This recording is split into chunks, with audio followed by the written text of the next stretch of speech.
Hi, welcome to another episode of Hot Takes. Bridget Phillipson, for it is her again that we shall be talking about, has said something that indicates that she's a complete and utter moron. I know, not for the first time. I suspect it won't be the last time either. But considering that she is technically one of those that what makes the laws in this country, you'd think she'd understand what the laws actually mean. With regards to the gender decision by the Supreme Court, she's come out and she said something a bit dim. I will quote exactly what she said. And now she's talking about toilets, right? Male toilets. And she declared that, quote, services should be accessed on the basis of biological sex. What's wrong with that, I hear you say? Well, no, she used the word should. Services should be accessed on the basis of biological sex. That's not what the law says. The law was very specific. And indeed, in the summing up and explanation notes, the judges made it clear. Services must be accessed on the basis of biological sex.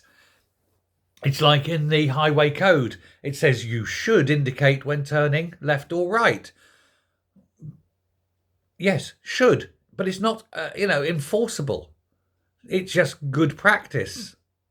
However, must, when it says you must stop at a stop sign, that's not an advisory, that's an instruction. You've got to do it.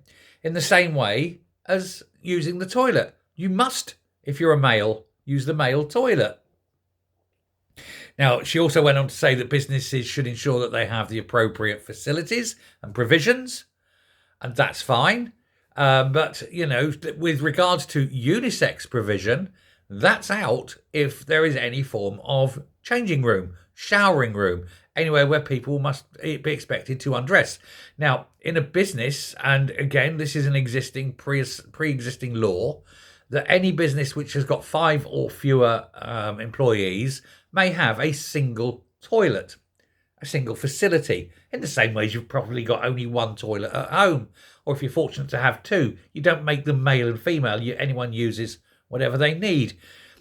Businesses with more than 5 employees, though, must, by the 1992 Employment Act, have separate facilities for male and female. There we go. But it seems odd that she can't tell the difference between should and must, and therefore does not understand how laws work. Perhaps she ought to learn, since she's going to try and make them. What say you? Thanks a lot. Bye.